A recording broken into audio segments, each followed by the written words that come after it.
السلام علیکم ورحمۃ اللہ وبرکاتہ۔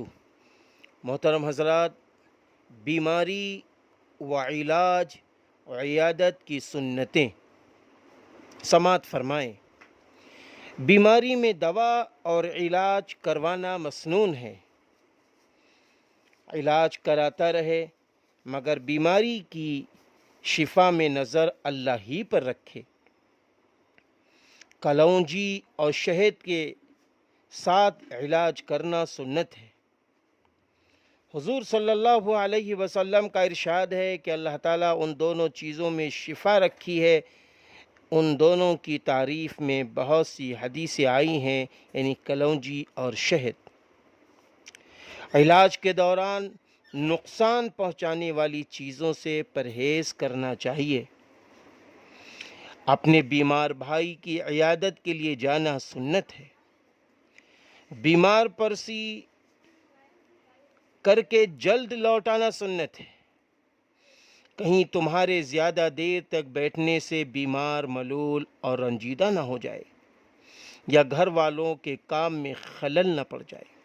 ہم دیکھتے ہیں کہ لوگ کسی کی بیماری کی عیادت میں جاتے ہیں، بہت دیر تک بیٹھتے ہیں۔ ہاں، مریض کو اس سے نفع مل رہا ہے تو اچھی بات ہے، ورنہ ہمیں احترام کرنا چاہیے۔ بیمار کی ہر طرح تسلی کرنا مسنون ہے۔ مثلا اس سے کہے انشاءاللہ تم جلدی اچھے ہو جاؤ گے۔ خدا تعالیٰ بڑی قدرت والے ہیں، کوئی ڈر یا خوف پیدا کرنے والی بات بیمار سے نہ کہے۔ لیکن ہم دیکھتے ہیں کہ جب ہم کسی بیمار شخص کے پاس جاتے ہیں تو خاموشی اشارے کنایات سے اس کی بیماری کو بڑا بنا کر پیش کرتے ہیں۔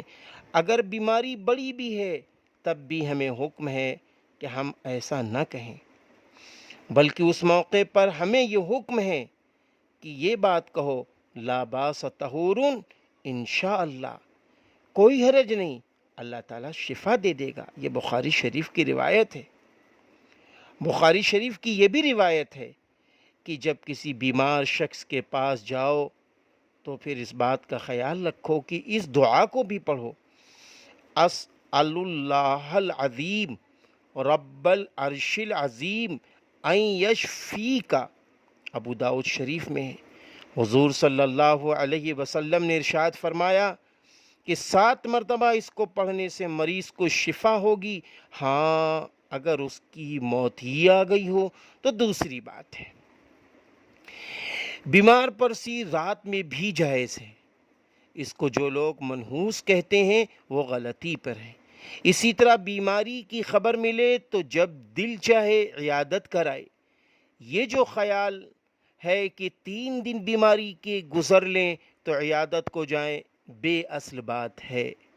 اللہ تعالیٰ بیماروں کو شفا نصیب فرمائے اور اسلام کی روشنی میں ہمیں بیماروں کو عیادت کرنے والا بنائے اور بیماروں کو تسلی دینے والا بنائے، نہ کہ اس کی بیماری سخت بنا کر پیش کریں۔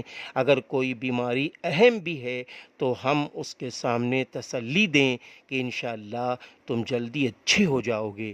وما علینا الا البلاغ۔